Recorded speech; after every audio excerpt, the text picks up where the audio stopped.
গভীর সংস্কার না হলে স্বৈরাচার আবার চলে আসতে পারে বলে আশঙ্কা প্রকাশ করেছেন প্রধান উপদেষ্টা অধ্যাপক ডক্টর মোহাম্মদ ইউনূস। তিনি বলেছেন, প্রলেপ দেয়া পরিবর্তন নয়, নতুন করে গড়তে হবে দেশ। জুলাই বিপ্লবের 1 বছর পূর্তি উপলক্ষে মঙ্গলবার বাংলাদেশে জাতিসংঘ মানবাধিকার মিশন আয়োজিত অনুষ্ঠানে প্রধান অতিথির বক্তব্যে তিনি এসব কথা বলেন। আরও দেখুন মাহবুব সৈকতের রিপোর্টে।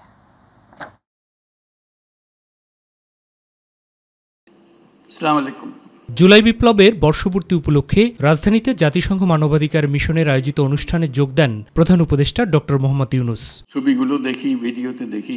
প্রধান অতিথির বক্তব্যে জুলাইকে দেশ এবং জাতির জন্য পুনর্জন্মের মাস হিসেবে উল্লেখ করেন প্রধান উপদেষ্টা। যে দেশটা আমরা গড়তে চাই, এটা মুখের ভাষার একতা না, যেটা বললাম ভুলে গেলাম ওরকম না, গভীরভাবে যেখানে আসবে আমাদের তরুণরা শিখে আসবে, এই দেশ একেবারে নতুন করে বানিয়ে আনতে হবে।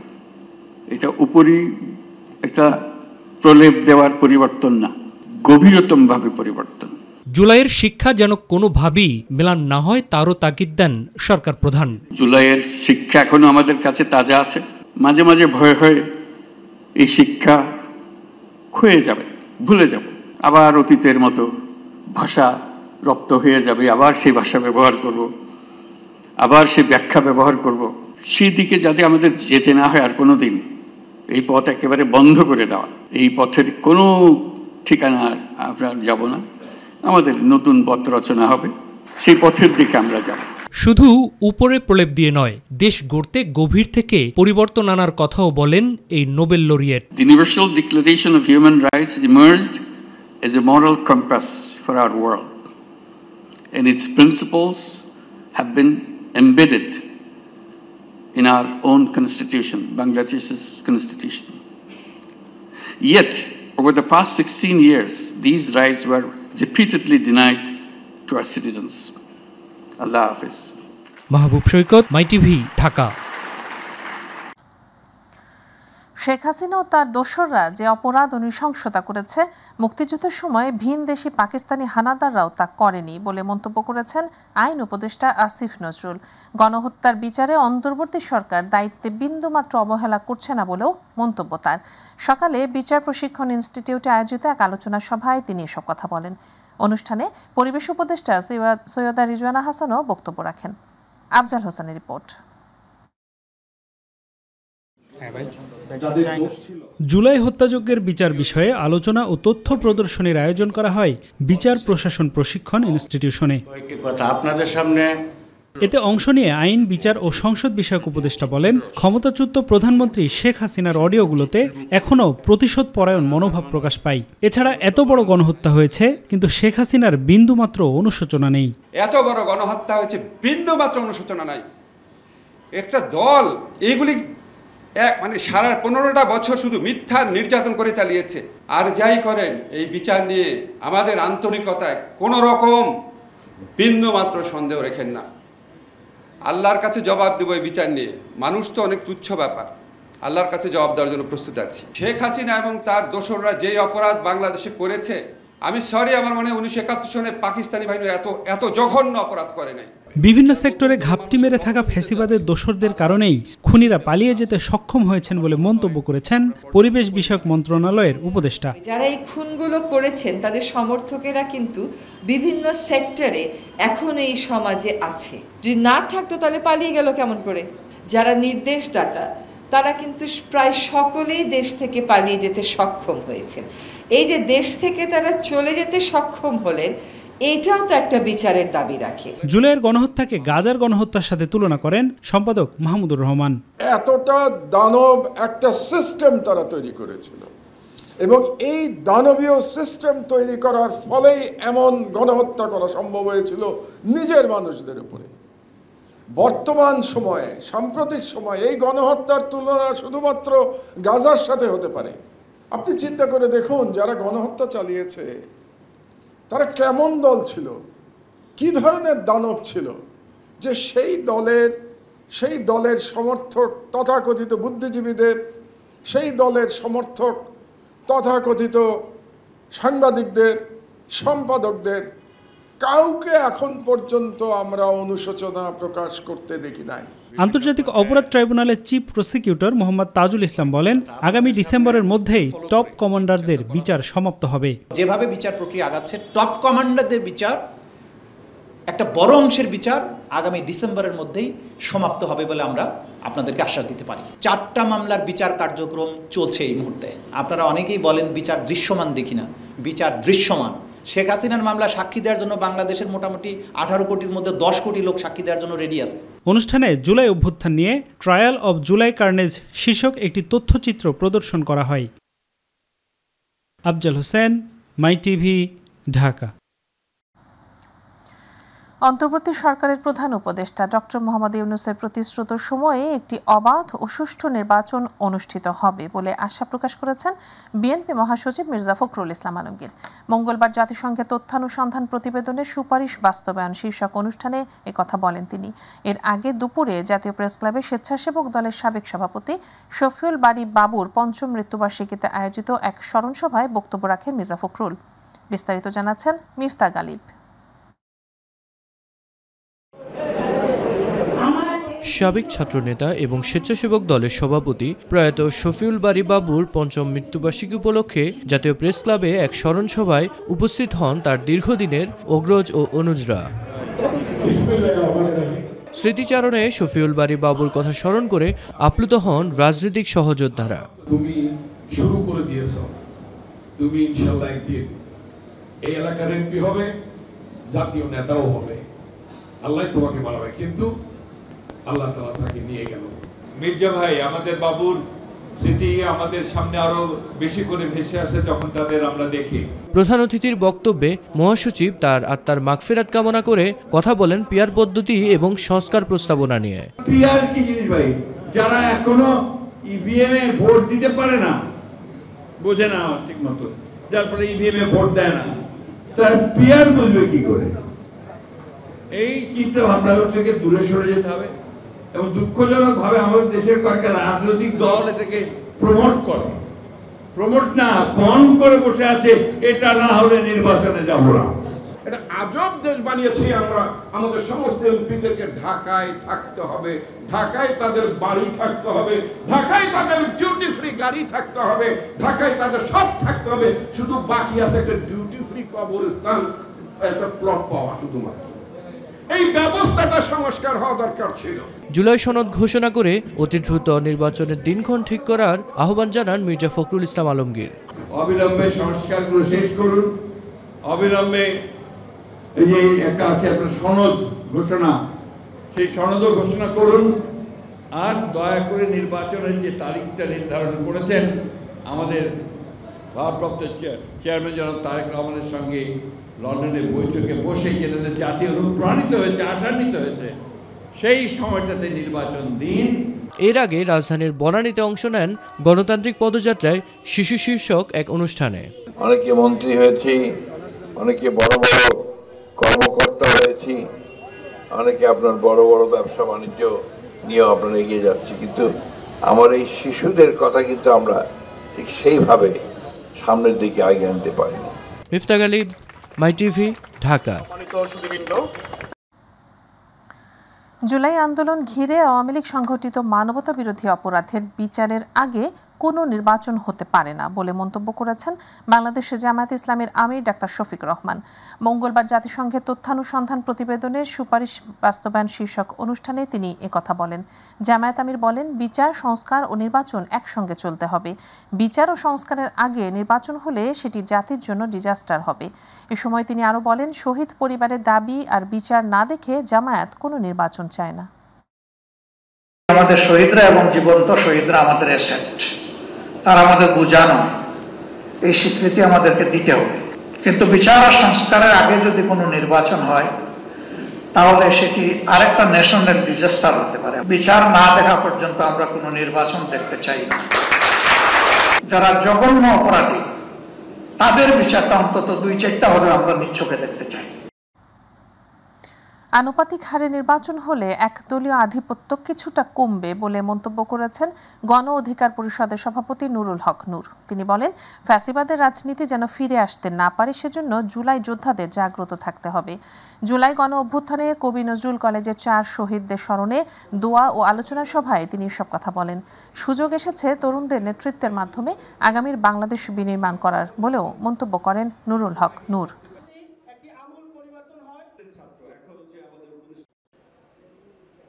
ফ্যাসিবাদের রাজনীতি যেন আর ফিরে না আসে সেজন্য আমাদের জুলাইয়ের আন্দোলনকারী যোদ্ধাদেরকে জাগ্রত থাকতে হবে। এই বাংলাদেশকে একটা পজিটিভ দিকে নিয়ে যেতে, একটা পজিটিভ ডাইরেকশনে পরিচালিত করতে। তার জন্য আমি অনুরোধ জানাবো সরকারকে, এই সরকার জাতীয় নির্বাচনের আয়োজনের পূর্বে সমস্ত কলেজ, বিশ্ববিদ্যালয়ে ছাত্র সংসদ নির্বাচনের মধ্যে দিয়ে যেন তরুণদের রাজনীতিতে আসার কিংবা প্রাতিষ্ঠানিক নেতৃত্বের একটা সুযোগ। জাতীয় ঐক্যমত্য কমিশনের উদ্যোগে চলমান সংলাপের মাধ্যমে তৈরি হওয়া জুলাই সনদের খসড়ার ভূমিকা ও উপসংহার রাজনৈতিক দলগুলোকে দেয়া হয়েছে। সনদের এই 2 অংশে বড় ধরনের কোনো আপত্তি নেই রাজনৈতিক দলগুলোর, তবে ভাষাগত ও শব্দগত কিছু আপত্তি রয়েছে এনসিপি ও জামায়াতের। তবে সুনির্দিষ্টভাবে কোন কোন বিষয়ের ভাষা ও শব্দ ব্যবহার নিয়ে আপত্তি সেটি তারা এখনো জানায়নি। বুধবার তা কমিশনকে জানাবে।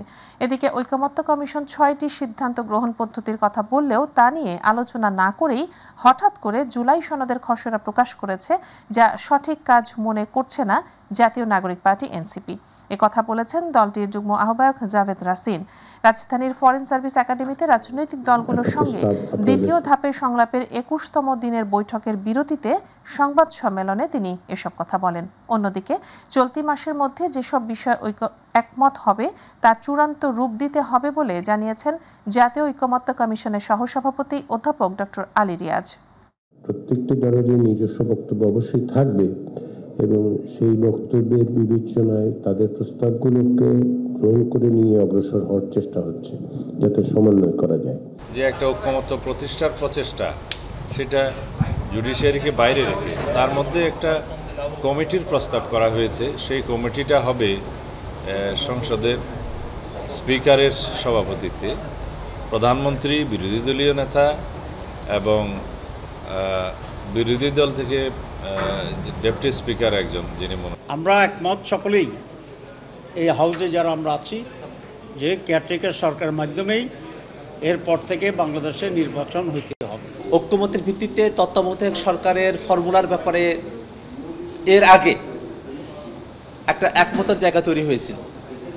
সেই তত্ত্বাবধায়ক সরকারের অধীনে কয়েকটি নির্বাচন অনুষ্ঠিত হয়েছে, কিন্তু পরবর্তীতে হাসিনা যখন ক্ষমতায় এলো, জুডিশিয়ারিকে ব্যবহার করে তত্ত্বাবধায়ক সরকারের প্রভিশন সংবিধান থেকে বাদ দিয়ে দেওয়া হলো। যেসব বিষয়ে রাজনৈতিক দলগুলো একমত হয়েছে সেসব বিষয়ের উপর ভিত্তি করে জুলাই সনদ তৈরি করা উচিত বলে মনে করেন বিভিন্ন রাজনৈতিক দলের নেতারা। তারা বলেন, বাকি বিষয়ে নির্বাচিত সরকার এসে বাস্তবায়ন করার পক্ষে মত দিয়েছেন। মাই টিভির সাথে একান্ত সাক্ষাৎকারে তারা এসব কথা বলেন। ইউসুফ আলীর বিশেষ রিপোর্ট।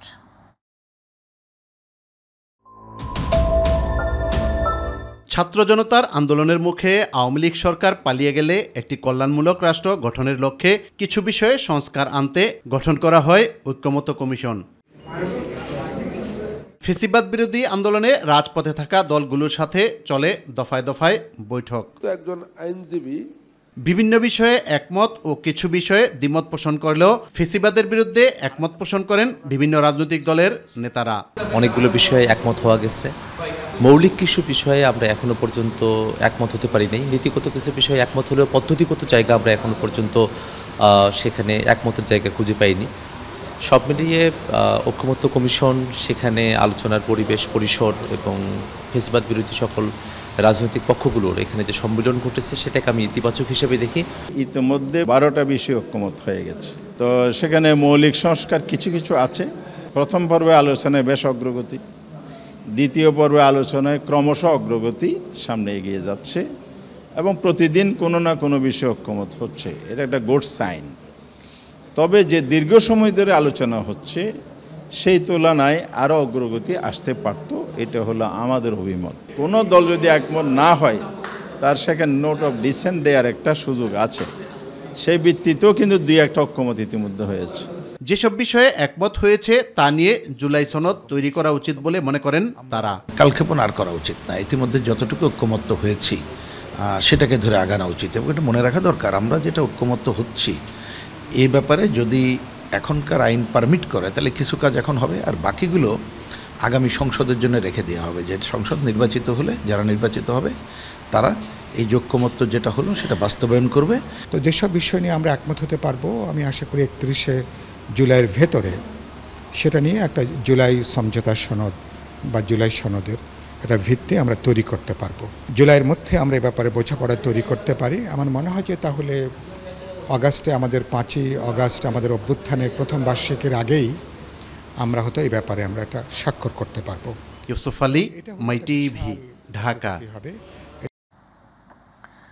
জাতীয় নির্বাচন সামনে রেখে আগামী 10 আগস্ট খসড়া ভোটার তালিকা প্রকাশ করবে নির্বাচন কমিশন। দাবি ও আপত্তি নিষ্পত্তির পর 31 আগস্ট প্রকাশ করা হবে চূড়ান্ত ভোটার তালিকা। দুপুরে নির্বাচন কমিশন জানায়, ভোটার তালিকা আইন সংশোধনের প্রক্রিয়ায় বিলম্ব হওয়ায় শুরুতে কেবল একটি সম্পূরক তালিকা প্রকাশের পরিকল্পনা করা হয়েছিল। তবে সংশোধন কার্যক্রম সম্পন্ন হওয়ায় এখন পূর্ণাঙ্গ ভোটার তালিকা প্রকাশের সিদ্ধান্ত নেওয়া হয়েছে। সর্বশেষ তথ্যানুযায়ী দেশে বর্তমানে মোট ভোটার সংখ্যা দাঁড়িয়েছে 12,37,32,274 জন।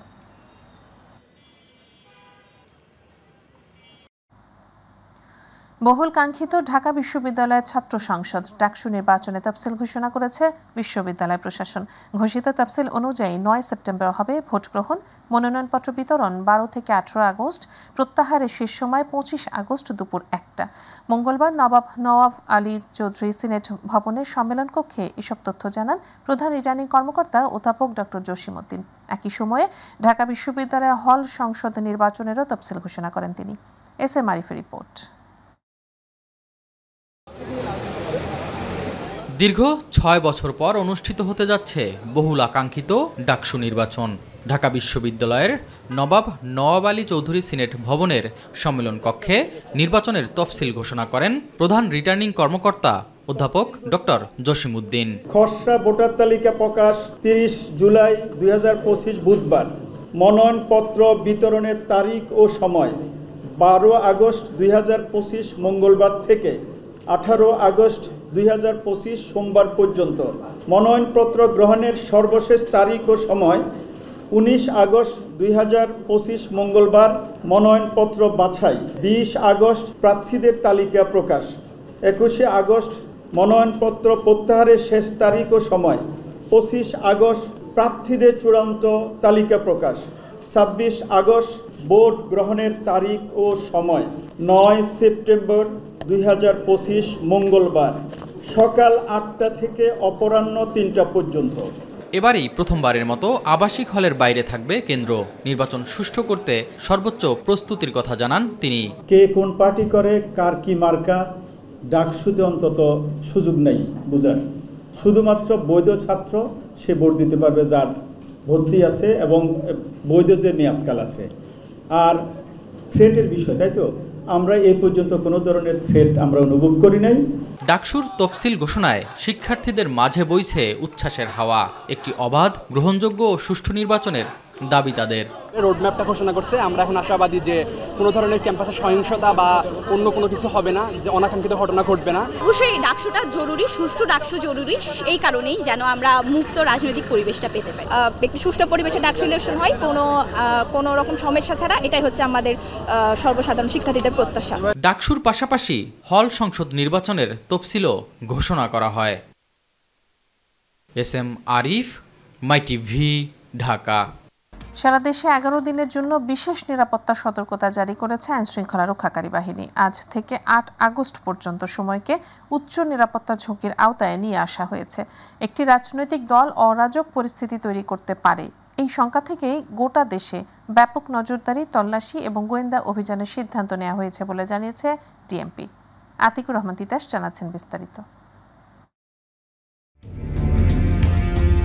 কার্যক্রম নিষিদ্ধ থাকা আওয়ামী লীগ এখনও প্রকাশ্যে রাজনৈতিক ময়দানে ফিরতে না পারলেও সংগঠনটির নেতাকর্মীরা দেশ বিদেশে ছদ্মবেশে তৎপর রয়েছে। তারা গোপনে একত্র হয়ে সহিংসতা বা হামলার পরিকল্পনা করতে পারে এমন আশঙ্কায় আইন শৃঙ্খলা রক্ষাকারী বাহিনী সারা দেশে বিশেষ সতর্কতা জারি করেছে।